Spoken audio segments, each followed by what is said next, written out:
할렐루야. 정말로 주일같이 좋은 날이 없습니다. 우리 하나님 만나지요, 성도님들 만나지요, 보고 싶은 얼굴 보지요. 너무나 기쁘고 좋은 날입니다. 여러분 어떻습니까? 반응이 좋습니다. 아주 오늘 시작이 너무 좋습니다. 좋을 수밖에 없습니다. 그죠? 우리가 마음속에 어둠이 있다거나 마음속에 힘든 것이 있는 것은 늘 우리가 그런 것처럼 연약해서 속아서 그런 것이죠. 오늘 하나님 만나서 이제로 들림 받아서 천국에 올라가면 그뿐입니다. 그것뿐이고요. 우리 인생 중에 모든 짐 지고 들어온 게 다 떨어져 나가는 그런 예배가 되었으면 좋겠습니다. 광고 몇 가지 드리겠습니다. 오늘 특별히 다음 주에는 창립 8주년 예배를 드리게 됩니다. 저는 아주 감기무량합니다. 왜냐하면 8주년이 되었다는 게 기적이고요. 사실 따지고 보면 그 자체가 세상에 정말로 도전 속에서, 마귀의 도전 속에서 하나님의 교회가 굳건히 세워져 가고 있다는 것이 기적이라고 저는 믿습니다. 여러분 믿으십니까? 안 믿어지시나 본데 저는 그걸 믿습니다. 다음 주에 오실 때는 가능한 편안한 복장으로 오시길 부탁드립니다.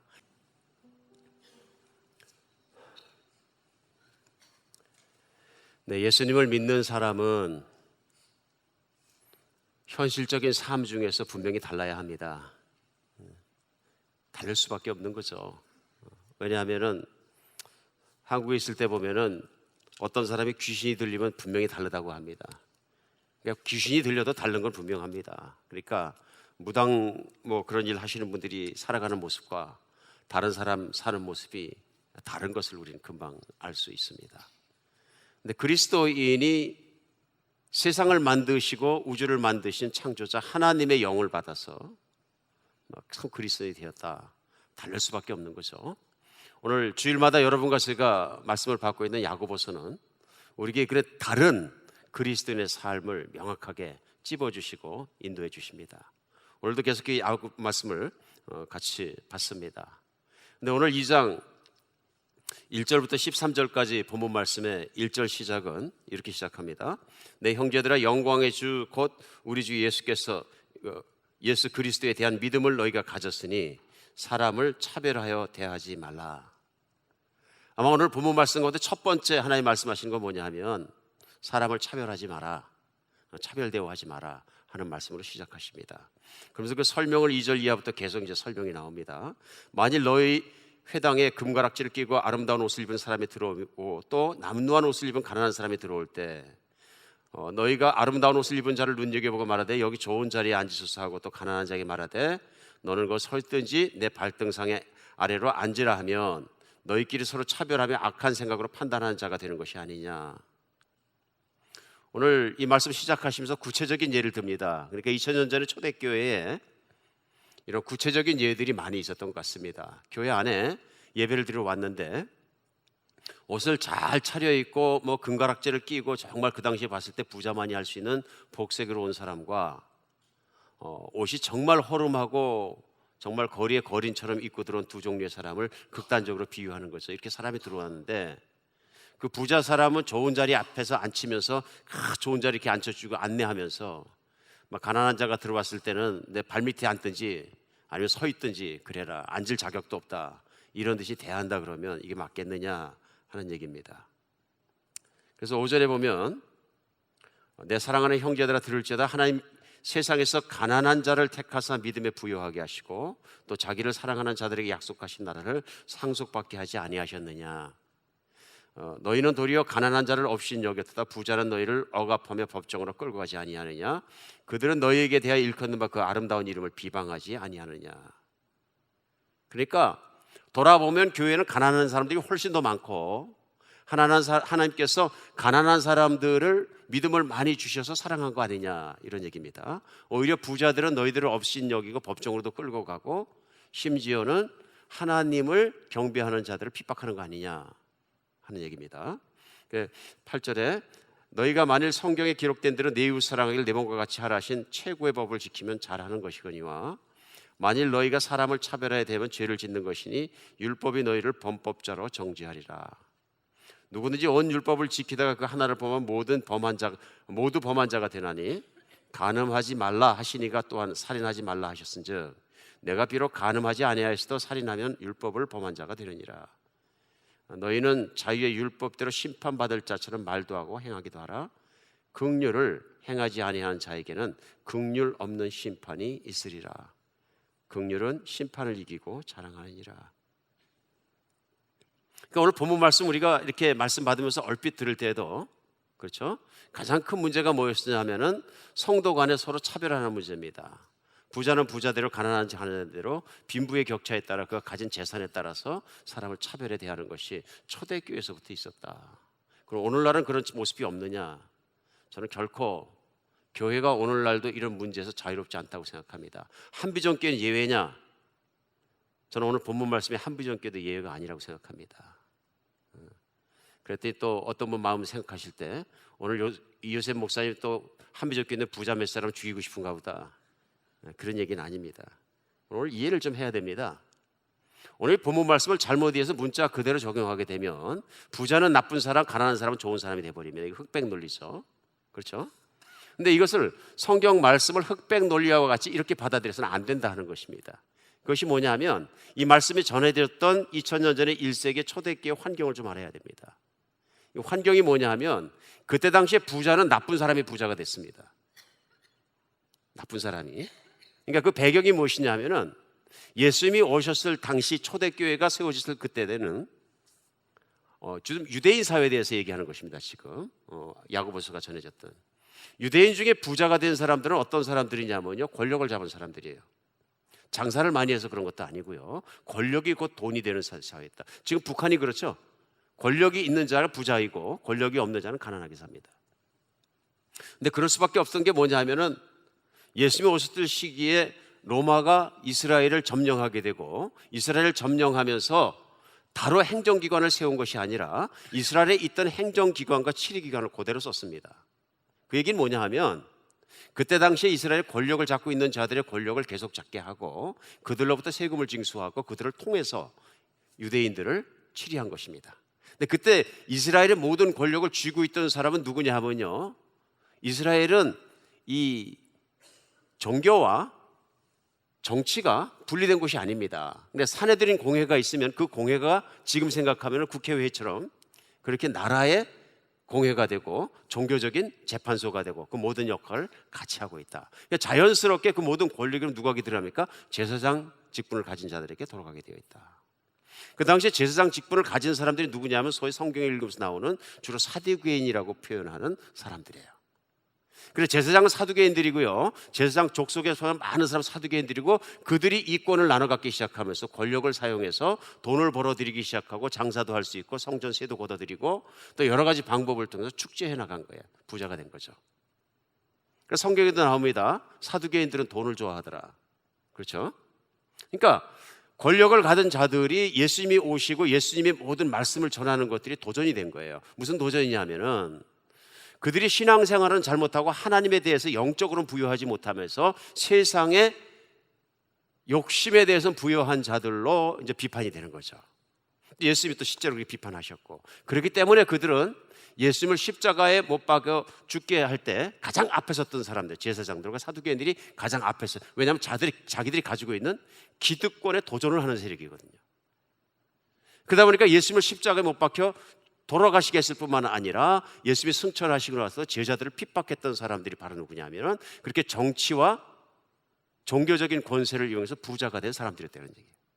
그러니까 오늘 이제 부자가 너희들을 잡아가고 부자가 너희들을 힘들게 하고 부자가 너희들을 핍박하지 않더냐, 심지어는 하나님을 모욕하지 않다, 예수님을 모욕하지 않더냐, 그 얘기는 그때 당시의 상황을 보면서 그렇게 생각하면 쉽게 이해할 수 있습니다. 이해하시겠죠? 그러니까 성경을 바르게 이해하기 위해서는 그때 상황을 알고 정황에 맞게 해석을 하면 바르게 이해할 수 있습니다. 근데 그걸 그대로 맞춰가지고 성경을 그냥 문자대로 읽고 오늘날에도 와, 부자는 나쁘대, 그러니까 무슨 선교회다, 도시산업 선교회다 일어나서 막 뒤집어 엎고 세상을 뒤집어 엎어야 되는 거야. 예수님은 세상을 뒤집어 엎기 위해서 이건 아니란 얘기입니다. 민중신학이 잘못된 부분도 거기 있다고 저는 믿습니다. 오늘 중요한 부분은 뭐냐 하면요, 차별하지 말라 하는 얘기입니다. 차별하지 말라. 그럼에도 불구하고 너희가 왜 부자들이 들어오면 더 막 교회 안에서 대접하고 그러느냐, 그러지 말라, 그런 얘기입니다. 정말 그런 것들이 오늘날에도 많이 있을 수밖에 없다. 차별 대우를 하는 이유는 뭐냐면 외모를 중시하기 때문에 그런 거죠. 외모를. 그 사람이 어떻게 입었느냐, 어떻게 생겼느냐, 어떤 냄새가 풍기느냐, 심지어는 어떤 말투를 가졌느냐까지도 우리는 사람을 판단하고 거기에 맞게 대하려고 노력하는 것 같습니다.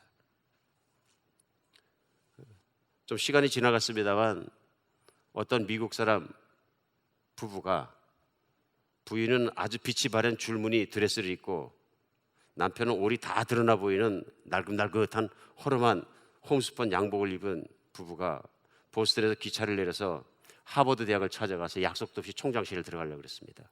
비서가 막았죠.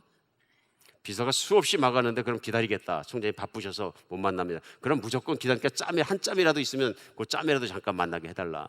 무조건 기다리는 거예요. 하도 오래 몇 시간이고 기다리니까 비서가 보기 안 되겠어. 총장한테 들어가서 살며시 얘기했습니다.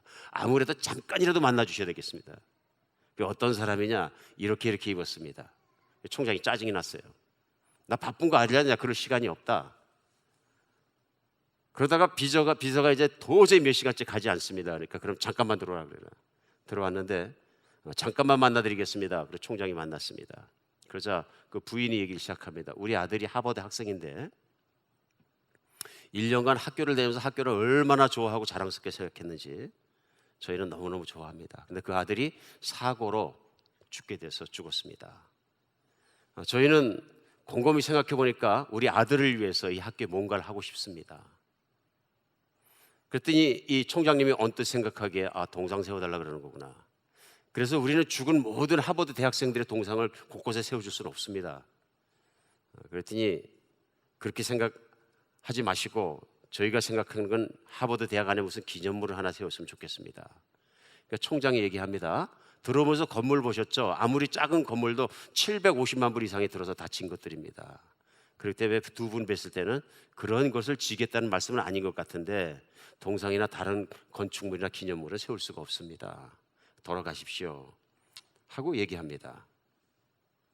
그러니까 그 부인이 남편 보고 얘기합니다. 그러면 차라리 우리 대학교를 하나 세우지요. 총장이 웃습니다. 나가세요. 이 부부가 결국은 쫓겨납니다. 쫓겨나가지고 그 길로 나와가지고 캘리포니아가 자기 집이었는데 캘리포니아에 가서 대학을 세웁니다. 그 대학이 캘리포니아에 있는 오늘날 스탠포드 대학입니다. 이 부부의 이름이 릴랜 스탠포드인데요. 그래서 그 일을 겪고 나서 하버드 대학에서는 저도 안 가봐서 모르겠습니다만 아예 그냥 글씨를 파서 베겨놨다. 사람을 외모로 대하지 마라. 정말 있었으니까 계속 나오는 얘기죠. 계속 이제 판단하는 것에 대한 얘기가 있을 때마다 흔히 나오는 얘기긴 합니다. 사람의 외모로 얼마나 그 사람을 판단하기가 쉬운 것인가 우리가 생각해 보게 됩니다. 근데 문제는 뭐냐 하면 실제로 상황을 겪다 보면은 외모로 판단하지 않을 수가 없는 상황들이 많이 있다. 그러다 보니까 이제 저희가 떠나온 조국에서도 그렇고 지금 오늘날 우리도 외모로 사람 판단하게 되고 외모를 잘 갖추기 위해서 길을 쓰게 되는 거 아니겠어요? 그래서 이민생활 오래 하신 분들은 요즘에 한국에 들어가게 되면 한국에서 친지들이 보면서 너 왜 이렇게 사니? 그런다 그러는데 왜 이렇게 사니?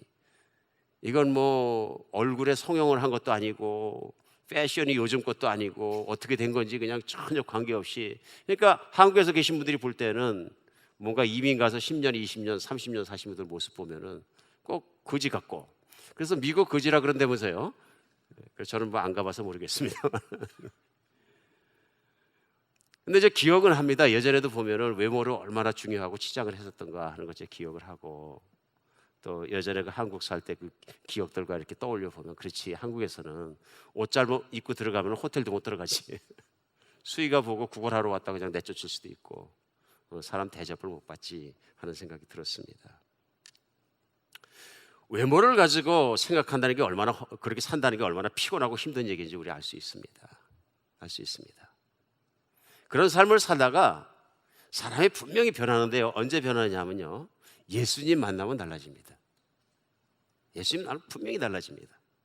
오늘 본문도 1절에 뭐라고 말씀하시면 형제들아 영광의 주 곧 우리 주 예수 그리스도에 대한 믿음을 너희가 가졌으니 이게 먼저입니다. 사람을 차별하지 말라고 말씀하시면서 그 조건이 뭐냐면요, 이제는 예수 그리스도를 믿는 믿음을 너희가 가졌으니 이제는 차별하지 말라, 이런 얘기입니다. 근데 믿음을 안 가졌으면 차별할 수밖에 없다는 얘기예요. 반대로 얘기하면 지금이라도 우리가 믿음을 갖지 못했거나 믿음을 깜빡 잊어버렸으면 사람을 차별할 수 있다, 그런 얘기입니다. 사람을 차별할 수 있다. 외모에 대해서 자유로운 사람이 많지 않습니다. 외모에 대해서 자꾸 중요시하면 둘 중에 하나가 됩니다. 외모가 좀 되는 분들은 외모가 나오면 조금가 뭔지 모르는 자신감을 얻습니다. 그래, 사람들이 지금 나를 쳐다보고 있지, 금방 합니다. 사진 찍자 그래도 자신 있습니다. 뭐 앞에 좀 서도 괜찮아요. 근데 외모에 좀 자신 없으면 자꾸 뒤로 갑니다.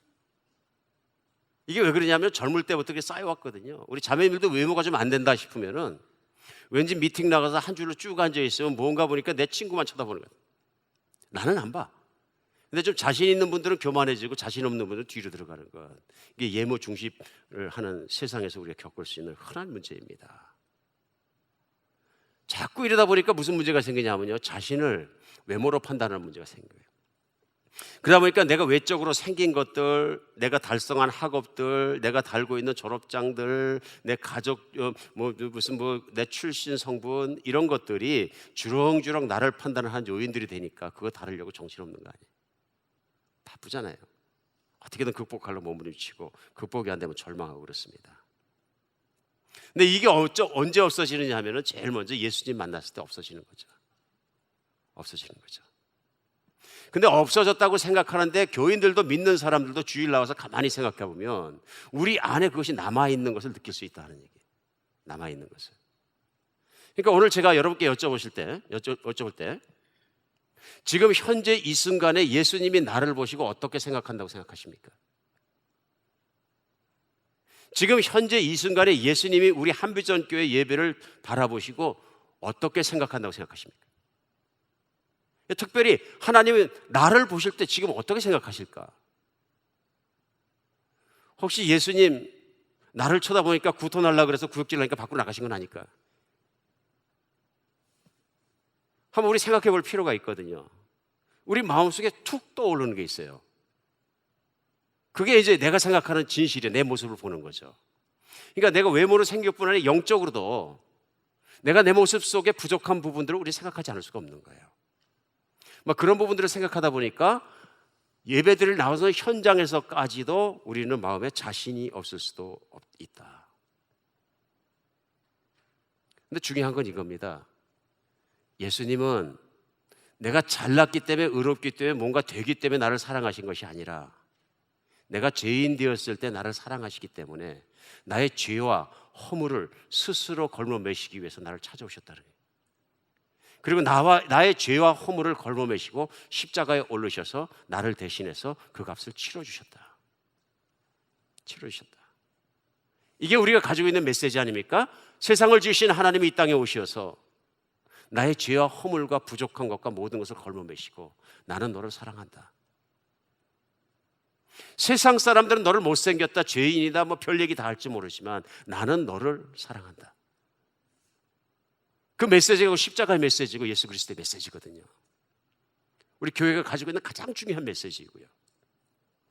근데 이것들이 세상을 살아가면서 예수님을 믿는 그리스도인들도 자꾸 어떻게 되냐면 흔들립니다. 내면이 흔들리니까 예수님은 정말 나를 사랑하셔 이런 게 막 흔들려가지고 예수님 찬양하라고 예배드리러 왔어도 덤덤해지는 거예요. 감격이 사라지고 아무것도 없어지는 거죠. 세상에 흔들리는 이런 마음을 가지고 살아가고 우리가 은혜를 깊이 체험하지 못하면 어떻게 되냐면요, 나도 모르는 사이에 나도 다른 사람을 교회 안에서 심지어는 하나님이 사랑하는 성도까지도 판단하고 차별할 대우를 하기 시작한다. 여러분, 복음을 붙들어야지 내가 이런 문제에서 해결됩니다. 복음을 붙들어야. 그렇죠? 정말로 내 마음속에 지금 예수님이 계십니까? 정말로 이렇게 물어봤을 때 내가 확신을 가지고 아멘하고 내가 그 사랑의 확신을 가지고 뿌리가 깊이 내려서야 내가 외모로 판단받는 것이나 판단하는 것에서 온전히 자유로워지는 거예요. 참 행복한 사람이죠. 이제 정말로 그런 것 같습니다. 근데 우리가 인생을 살아가면서 신앙인들도 자신도 모르는 사이에 자꾸 속는 거예요. 자꾸 속으면서. 오늘 본문 말씀은 그런 의미에서 우리가 진정한 믿음 가운데 1절에 나와 있는 이제는 예수 그리스도 안에서 믿는 믿음을 가졌으니 사람을 차별하지 말라 하는 것이 내 마음속에서 우선 첫 번째로 내 마음 안에 이루어져야 돼요. 그 얘기는 뭐냐면 하나님이 얼마나 나를 사랑하시니까 내 모습 그대로 사랑하시는 하나님을 내가 믿고 사람들이 나를 차별하거나 사람들이 나를 판단하고 심지어는 그런 것 가지고도 영향받지 않아야 돼요. 그러니까 앞에 서는 사람이 진짜 힘든 게 뭐냐면요, 사람들의 판단받는 것입니다. 사람들이라는 것은 자기 하고 싶은 대로 판단하거든요. 자기 말하고 싶은 대로 말하고. 그러니까 그 판단 받았을 때 굉장히 힘듭니다, 사실은. 그렇죠? 여러분은 어떻습니까? 몇몇 사람이 나에 대해서 한 얘기들이 돌아서 귀에 들어오면 쉽습니까? 엄청나게 어렵습니다. 그것 때문에 막 끙끙합니다. 교회 안에 아픈 문제가 뭐냐면요, 판단하는 사람들 때문에 그런 거예요. 자기 생각을 얘기한다고 얘기했는데 전부 들어보면 판단이거든요. 하나님도 안 하시는 판단이거든요. 하나님 판단하지 않기로 작정하시고 그냥 무조건 사랑해 주셨는데 그런 성도를 내가 막 판단하고 있는 거예요. 이제 그러니까 문제는 뭐냐면 그런 소리 자꾸 들으면 이제 교회 오기 싫어지고 아파지고 성도 사랑하기 힘들어지고 이런 교회 안에 있는 힘든 모든 문제가 어디냐면 바로 이 판단과 차별에서 나오는데 그렇게 하는 우리가 경우마다 생각해보면 뭐가 문제냐면 내가 하나님 앞에 자유함을 못 받았기 때문에 그런 거죠. 내가. 그래서 사람들의 시선을 의식하고 자꾸 눈치 보는 인생을 살아가니까 나도 모르는 사이에 나도 그렇게 판단하는 사람이 된 거 아니겠는가 하는 생각이 듭니다. 이건 뭐 신령하신 선교사님이나 목회들 안에도 판단하는 마음이 생기는 건 어쩔 수 없는 것 같습니다. 생기죠. 그 안차나 선교사님이란 분이 아프리카 마사이 족속 안을 준비도 안 된 데를 뛰어들어가셨습니다. 언어도 모르고 준비도 안 됐고 하시는데 뛰어들어가서 사역하시면서 지난 20년 동안 성공적으로 사역하셔서 35만 명의 마사이족들에게 하나님 말씀을 전하고 오늘날 30여 개 초등학교를 몇 개 중등학교, 대학까지 세우는 역사를 읽어내고요. 많은 사역을 하셨는데 그분이 그 안에 들어가서 사역을 하시면서 겪은 일 중에서 몇 가지를 책에도 쓰시고 내신 것이 있습니다. 그 내용 중에 하나를 제가 읽어드리겠습니다. 아프리카 마사이 마을에서 맞는 아침 태양은 감탄사가 절로 나올 만큼 신기하다. 나는 이런 자연 앞에서 날마다 감사의 아침 기도를 드린다. 어느 날 기도를 마치고 막 돌아서려는데 조그만 마사이 어린아이가 뒤에 서 있어서 순간 움찔했다. 아니 너 누구야? 왜 아침부터 사람 뒤에 몰래 서 있다고 놀라게 하는 거야?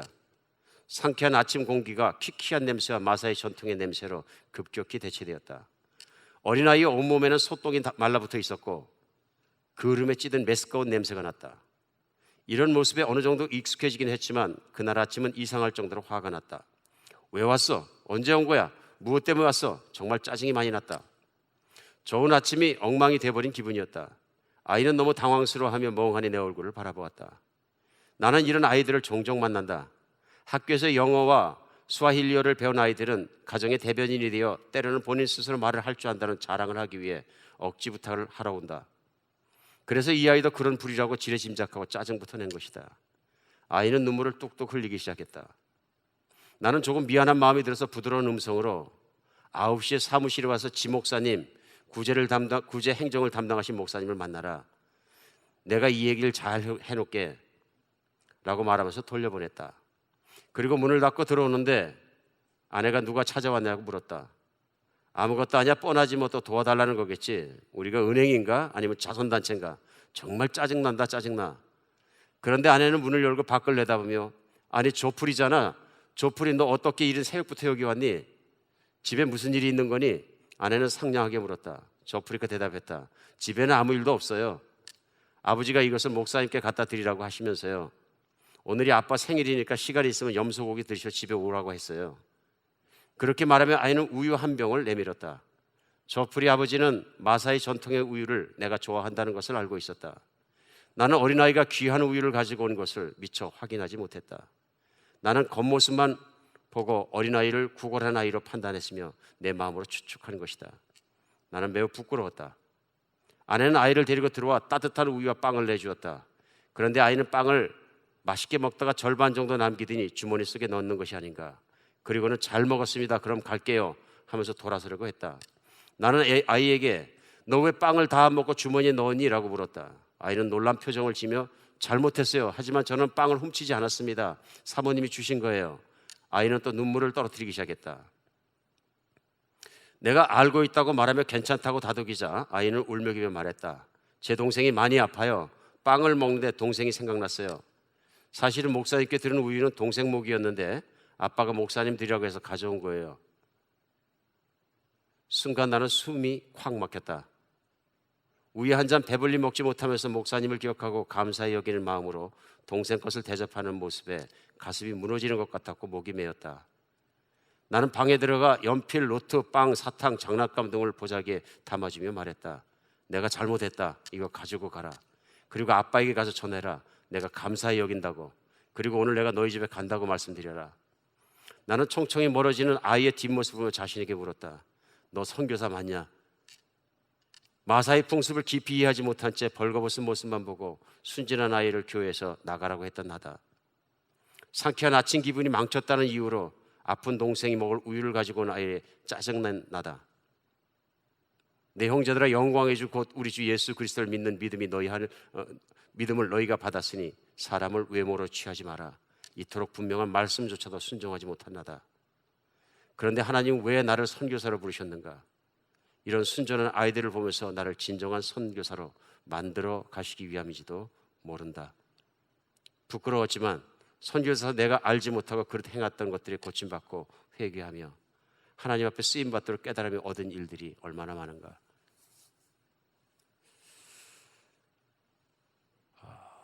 사람이 십자가의 기준으로 사람을 보고 세상을 보고 판단한다고 말하긴 쉽지만 그렇게 살아가는 것이 얼마나 어려운지 모릅니다. 사람이 나는 하나님을 사랑한다고 고백할 수 있지만 또 실제로 나를 사랑해서 십자가에 주신 예수님의 그 눈을 통해 마음을 통해 사람들을 사랑하고 본다는 것이 사실은 그렇게 쉽지 않은 일들인 것을 고백하지 않을 수가 없습니다. 우리 매일매일 또 매주마다 만날 때보다 말씀이 필요한 것은 이 하나님의 말씀이 우리 마음속에 계셔서 하나님이 나를 얼마나 사랑하시는 것을 내가 분명히 십자가에서 통해 각인되고 확인되고 다시 한번 확인될 때까지는 우리는 누구도 사랑할 수 없다는 것을 생각할 수 있습니다. 복음은, 그 십자가의 복음은 우리를 분명히 달라지게 합니다. 가끔 착각해서 쓰러질 수 있지만 우리는 그 십자가의 복음을 붙잡고 하나님의 사랑 안에서 일어서야 합니다. 복음이 있는 사람마다 오늘 본문 말씀은 적어도 최소한 두 가지를 분명히 가르쳐 주십니다. 첫 번째는 교인들을 차별 없이 귀하게 여기게 됩니다. 내가 진짜 예수님의 사람이 되고 진짜 예수님을 사랑하게 되면 교인을 차별하지 않게 되고 귀하게 여기게 됩니다. 언젠가 다른 도시에서 목회를 하는데 새 가족들이 늘 매주마다 몰려 들으셨어요. 그러자 마침 그 옆에 있던 교회 리더 되시는 한 분이 말씀하시는 거예요. 목사님, 오늘도 멀쩡하게 생긴 사람들이 많이 왔습니다. 제 귀에 탁 박혔어요. 이분이 왜 표현을 멀쩡하게 생긴 사람들이라고 그랬을까? 그러니까 평상시에 멀쩡하게 생기지 않은 사람들이 왔다는 얘기입니다. 그러면서 제 마음속에는 그 순간에 이분이 말씀하신 그 멀쩡하게 생긴 사람들의 기준이 무엇일까 하면서 저는 금방 알 수 있었습니다. 왜냐하면 그날 새로 오신 교인들, 교우들의 모습을 제가 알기 때문에 그렇습니다. 잘 입었고 지체놓고 존경받을 만하고 전문직에 있는 분들이었어요. 그러면 주일날 교회 올 때 티셔츠 입고 허리 입고 허리춤했다가 열쇠끈을 차고 오는 그런 정말로 열심히 살아가는 형제들은 멀쩡하게 생기지 않았다는 얘기인가? 가슴이 참 아팠어요. 자기도 모르는 사이에 이렇게 표현할 수 있구나.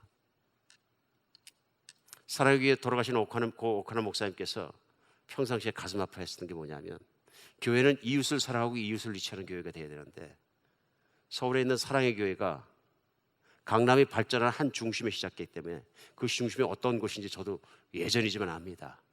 거기 한 집 건너 한 집 음식점이 있는 곳이고요. 사무실들도 있지만 한 집 건너 한 집 술집이 있는 곳입니다. 교회 초기부터 시작해서 수많은 야간업소를 다니는 자매들이 교회 주일날 많이 오셨는데 몇 년 지나면서 보니까 한 명도 없이 다 부서져 버리더라. 교회는 커지는데 계속 부흥하는데 그런 자매님들은 찾아볼 수가 다 없어지고 부흥회 가면 갈수록 정말 멀쩡하게 생긴 분들만 많아지더라. 세상적으로 유명한 분이라 그런 분들 많아지는데 자꾸 그런 사람들은 없어지더라. 아주 통탄하신 걸 제가 기억합니다. 그 이유를 알아보니까 순모임이나 작은 그룹 모임에 가서 그런 자매님들이 자꾸 천시를 받으니까 또 은총을 받는 것 같으니까 쑥스러우니까 그냥 없어져 버리더라. 참 생각해 볼 문제입니다. 하나님의 교회 안에 들어와서는 그런 것이 없어졌으면 좋겠습니다. 판단을 걱정하지 않았으면 좋겠습니다. 교회에서 판단받으면 어떡하는 것 때문에 아프지 않았으면 좋겠습니다.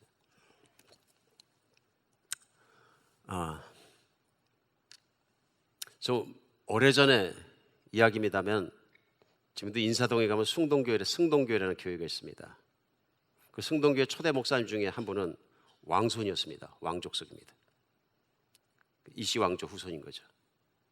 근데 그 왕손이 놀러 다니실 때마다 말을 타고 다니시는데 그 말을 붙잡고 끌고 다니는 마부가 엄명수 씨라는 분이신데 이분은 그러니까 그때로 반상 있는 그때로 생각하면 양반과 상인 중에서 그러니까 다른 양반이 아닌 쪽에 속하시는 것이죠.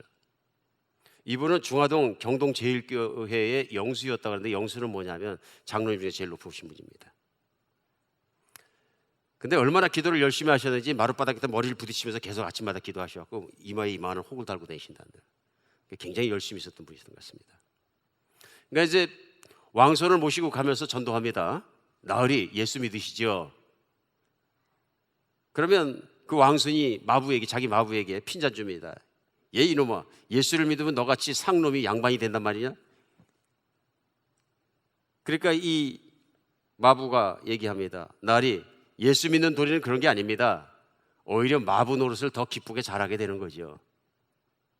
참 뜻있는 얘기인 것 같습니다. 근데 왕손이 있던 그 인사동에 집이 승동교회라는 교회하고 담벼락을 마주 대하고 있었대요. 그러다 보니까 왕손이 유람다니는 사이에 왕손의 아내와 자녀들이 승동교회를 하기 시작합니다. 예수님을 믿고. 나중에 아내 성화에 못 이겨서 어쩔 수 없이 또 이 왕손도 담벼락 뒤에 있는 승동교회를 나가게 돼서 예수님을 영접하게 되었습니다. 근데 이 승동교회에서 부흥사를 모시고 부흥회를 하게 되었고 당시에는 부흥회 한다고 온 교회 사람이 다 몰려왔는데 그중에 부흥회 하면서 이렇게 보니까 맨 앞자리에 앉은 게 자기 마부가 앉아 있는 거예요. 엄영수 씨라는. 너무 반가워갖고 이 왕손이 땅바닥에 앉아서 부흥회하던 당시에 무릎팍으로 기어가가지고 맨 앞에 가서 그 자기 마부를 딱 붙잡습니다. 그러면서 돌아보니까 형님 어떻게 여기로 오셨습니까? 하고 왕손이 얘기하는 거예요. 이 마부가 깜짝 놀랐습니다. 아이고 나으리 엎드려갖고 저보고 형님이라뇨. 그러니까 아니 예수를 믿고 나니까 나보다 먼저 믿었고 나이가 많으니까 형님이 뒤다. 여러분 기가 막힌 얘기입니다. 기가 막힌 얘기입니다. 왕손이 마부하고 말 타고 다니다 이제는 정말로 마부 앞에서 엎드려서 형님하고 부를 수 있다는 것은 교회가 아니면 예수님이 아니면 복음이 아니면 못하는 것입니다. 거듭나지 않으면 못하는 것입니다. 만약에 교회가 여전히 세상적인 분위기가 있어서 세상 사람의 분위기와 세상 사람들의 차별과 세상 사람의 모든 게 있다면 정말 예수님의 복음은 어디 갔는가 통탄할 일입니다. 우리 다시 한번 새롭게 태어나서 교회 안이 온전히 하나가 되었으면 좋겠습니다. 한비전교회가 정말 그렇게 되길 좀 간절히 원합니다. 그래서 요람에서 천국까지 구회 지나든까지 진짜로 한비전교회 우리 가정이 되고 한비전교회 우리 정말 쉴 곳이 되고 한비전교회는 정말로 내가 마음 놓고 판단을 걱정하지 살 수 있는 것, 사람들의 차별을 걱정하지 않고 살 수 있는 것, 그런 것이 되었으면 좋겠습니다. 최소한 예수 그리스도의 복음으로 말려 예수를 믿는 사람이 되었으면 오늘 두 번째는 뭐냐면 사람을 차별 없이 긍휼하게 대하게 됩니다. 교인을 사랑하게 되고 교인을 차별 없이 사랑하고 존중하게 귀히 여기게 되는 것뿐만 아니라 밖에 나가서 밖에 있는 사람들을 긍휼한 마음으로 대하게 된다, 그런 얘기입니다. 우리가 사람을 판단하고 외모로 판단하고 자꾸 그렇게 되는 가장 큰 이유는 뭐냐면요, 간단합니다. 하나님이 나를 긍휼히 여겨주시지 않아도 된다 하는 생각이 나도 모르게 있어서 그렇습니다. 나도 이만하면 됐다거나 괜찮다거나 하는 생각이 있으면 착각하게 되면 어떤 마음이 드냐면 판단하기 시작합니다. 그런데 사실은 뭐냐면요, 예수님을 믿고 나서도 예수님이 긍휼하게 나를 불쌍히 여겨주시지 않으면 오늘 본문 말씀 내용은 뭐냐면 우리도 죽을 수 있다는 얘기입니다. 그러니까 신학적인 상상 다 떠나서 생각해 보십시오. 오늘 본문 말씀은 뭐냐 하면 오늘 내가 정말 내 이웃을 내 몸같이 사랑한다 그러면 좋은 것이나 그렇지 않고 이웃을 사랑하는 대신에 판단하거나 그런다 그러면 너는 모든 율법 속에서 그걸 그르쳤기 때문에 하나님의 판단을 받을 수가 없다. 밖에 없다. 하나님의 판단을 받는다는 얘기는 무서운 얘기입니다. 살떨리는 얘기입니다. 예수님이 완벽하신 분이 그 완벽하신 분이 나를 이렇게 보시면서 판단하는 눈으로 보셨다. 판사의 입장에서 보셨다. 재판관의 입장에서 보셨다. 나는 난리 납니다. 우리가 기뻐하고 행복해야 될 가장 큰 이유는 뭐냐면 예수님께서 우리가 과거에 지은 죄를 묻지 않기로 약속하시고 내 더러운 모습 그대를 받아주시고 죄값을 치러주고 너는 내 것이라고 삼아주신 불쌍히 여기신 거죠. 그러니까 생각해 보면 우리 최고의 기도 제목은 뭐냐면 하나님 나를 불쌍히 받아주시옵소서 되는 거예요. 예전이나 지금이나 신앙생활에서 항상 우리에게 첫 번째 기도는 뭐냐면 하나님 나를 불쌍히 여기서 긍휼히 여겨주시옵소서. 나는 원래 부족한 자입니다. 그런 사람에게만 은혜가 있다는 얘기입니다. 은혜가 없는 이유는 뭐냐면 어느 순간에부터 내가 교만해져 갖고 내가 뭐 잘생겨서 그렇든 부자가 되었든 어때서 그렇든 교회 생활 오래 해서 그렇든 직분이 높아졌든 어째서 그렇든 마치 긍휼함을 받지 않아도 되는 사람처럼 살아가는 것은 뭐냐면 내 마음이 딱딱해지고 십자가의 의미와 예수 그리스도의 사랑과 그분의 순결함과 완전함과 그것을 내가 잊어버린 순간이 있었다 그런 얘기죠. 어디선가 첫사랑에 떨어져 버린 것이죠. 오늘 본문 가운데서도 긍휼을 행하지 아니하는 자에게는 긍휼이 없는 심판이 있으리라. 13절입니다. 맨 마지막에. 긍휼은 심판을 이기고 자랑하느니라. 예수님이 나를 보실 때 불쌍한 내 새끼 이게 좋습니까? 아니면 내가 판단하는 대로 나도 너를 좀 판단해보자 이게 좋습니까? 당연하죠. 만약에 예수님이 나를 긍휼한 눈동자로 바라보지 않는다면 난리 난 거죠. 그러니까 하나님께서 우리에게 가장 싫어하는 건 뭐냐면 교만한 태도와 교만한 눈입니다. 나를 긍휼히 여겨주시기 때문에 십자가에서 용서받았으면 늘 예수님 앞에서 긍휼함을 구하며 나갈 수 있는 겸손한 자세로 섬겼으면 좋겠습니다. 막 예수님을 안 믿는다고 밖에 나가 전도하면서 막 거부하고 그러면 막 욕할 게 아니고 이제는 정말 그렇게 해서 은혜 받지 못한 그들을 불쌍히 여기고 섬기고 사랑할 수 있는 여러분과 제가 됐으면 좋겠습니다. 돈이 없기 때문에 교육을 받지 못했기 때문에 상스러운 말을 쓴다거나 더러운 옷을 입었댔거나 냄새가 풍풍 나더라도 판단하지 않고 사랑했으면 좋겠습니다. 아마도 우리가 흔히 범할 수 있는 실수 중에 그런 것들이 있습니다. 우리 아틀란타도 그렇으면 뉴욕이나 LA나 큰 도시에 가보면 우리 한인들이 많은 경우에 우리 아프리카에서 오시는 흑인 형제님들이 사는 지역에 들어가 장사들 하십니다. 그런데 물론 저소득층에 들어가 사시다 보면은 뭐 하이진이 좀 높지 않아서 손이 좀 더럽고 그런 분들, 옷이 남루하고 그런 분들, 또 냄새나는 분들이 자기 비즈니스에 찾아올 수 있습니다. 때로는 식당에, 때로는 그로서리 스토어 하시고, 때로는 세탁소 하시는 한국 분들의 리테일하고 마지막 소매업들 하시는 많이들 찾아오신다 그럽니다. 제가 오늘 자매님한테 직접 들었던 얘기예요. 오래전입니다만은 저 브루클린 험한 데서 장사를 하시는데 방탄유리 쳐놓고 이렇게 하십니다. 근데 구멍 뚫어놓고 돈을 받으시는데 어쩔 때 보면 아주 짜증난다 그러시면서 말씀하시는 게 와가지고 뭘 과자나 사고서 이제 돈을 내는데 보면 시꺼먼 손에다가 그 구멍으로 손을 쑥 내민다 그래요. 그러면 그 손을 만질 수도 없고 더러워가지고 화가 나갖고 자기 카운터를 탁탁탁탁 치신다 그래요. 그럼 이렇게 쳐다보고 그 흑인 형제가 카운터에다 동전을 확 놓고 나가면 더러운 동전을 세면서 내가 이걸 해서 먹고 살아야 되나, 이 더러운 돈을 만져야 되나, 자기는 참 슬프다. 근데 저는 그때 그 말을 들으면서 그분이 분명히 교회되신 자매님인데 그 자매님을 보니까 슬펐어요. 그 좀 더러우면 어떻습니까? 돈은 다 더럽죠. 뭐 안 들어가는 손이 있습니까? 이 세상에 있는 손은 다 들어가는데. 그래서 생각해보면 우리 자신이 더 더럽잖아요. 진짜 더럽잖아요. 교만이 더 더러운 거죠.